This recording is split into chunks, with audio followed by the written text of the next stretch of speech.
નમસ્કાર, આપ જોઈ રહ્યા છો નેશન પ્લસ ન્યૂઝ. હું છું આપની સાથે હિરલ પંડ્યા. અરવલ્લી જિલ્લામાંથી કાયદાનું શાસન અને ન્યાયતંત્રની સર્વોપરિતા સાબિત કરતો એક અત્યંત મહત્વપૂર્ણ અને સમાજમાં દાખલારૂપ ચુકાદો સામે આવ્યો છે. મોડાસામાં એક સગીરા પર દુષ્કર્મ ગુજારવાના અતિ ગંભીર અને શરમજનક મામલામાં આરોપીને 20 વર્ષની સખત કેદની સજા સંભળાવવામાં આવી છે. અરવલ્લી જિલ્લાના મોડાસા પંથકમાં આશરે 1.5 વર્ષ પહેલા એક સગીરાને હવસનો શિકાર બનાવવાની નરાધમ હરકત સામે આવી હતી. જે તે સમયે ભોગ બનનાર સગીરાના પરિવારે હિંમત દાખવી મોડાસા પોલીસ મથકે નરાધમ આરોપી વિરુદ્ધ બળાત્કાર અને પોક્સો એક્ટની ગંભીર કલમો હેઠળ ગુનો નોંધાવ્યો હતો. પોલીસે ત્વરિત કાર્યવાહી કરી આરોપીની ધરપકડ કરી હતી અને મજબૂત ચાર્જશીટ કોર્ટમાં સબમિટ કરી હતી.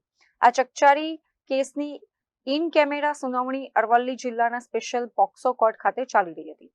આ કેસમાં સરકાર પક્ષે સ્પેશિયલ પબ્લિક પ્રોસિક્યુટર DS પટેલે પીડિત દીકરી વતી ધારદાર અને કાનૂની દલીલોની વણઝાર ઊભી કરી હતી.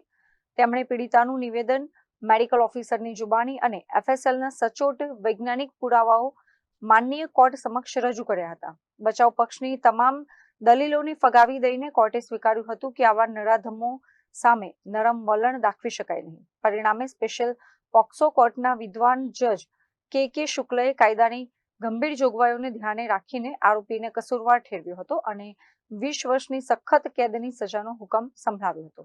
આ સાથે જ કોર્ટે ગુનેગારને ₹30,000નો રોકડ દંડ ફટકાર્યો છે અને જો દંડ ન ભરે તો વધુ કેદની સજા ભોગવવાની પણ જોગવાઈ કરી છે. આજથી લગભગ 1.5 વર્ષ પહેલા મોડાસા તાલુકાના એક ગામની સગીરાને એક આરોપી જયમીન કનુભાઈ બામણિયા, રહેવાસી લાલપુર, તાલુકો ભિલોડા નાઓ, એને લલચાવી, ફોસલાવી અને લગ્ન કરવાની લાલચ આપી બગાડી ગયેલો. સગીરાની ઉંમર 14 વર્ષ અને 8 માસની હતી.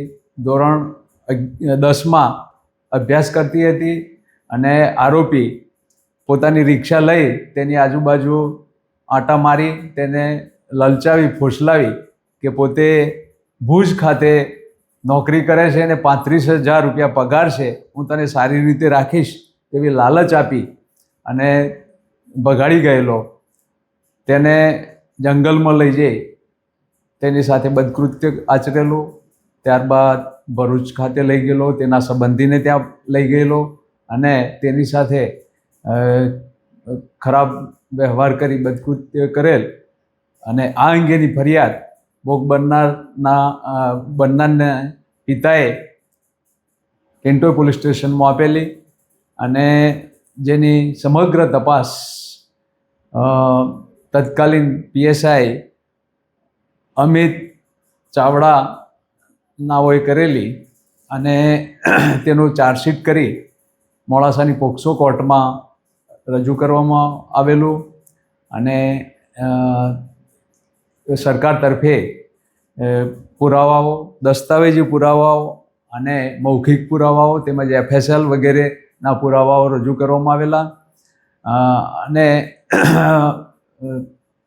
જજ શ્રી KK શુક્લ સાહેબની કોર્ટમાં કેસનો ચુકાદો આજરોજ આવતા આરોપીને 20 વર્ષની સખત કેદની સજા અને જુદી જુદી કલમો નીચે એને સજા અને 30,000 રૂપિયા દંડની સજા ફટકારવામાં આવેલી છે.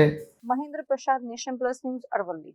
સમાચારોનો સતત અપડેટ મેળવવા માટે અમારી નેશન પ્લસ ન્યૂઝની YouTube ચેનલને સબસ્ક્રાઇબ કરો, બેલ આઇકન દબાવો અને જોડાયેલા રહો Facebook, Instagram અને Twitter પર.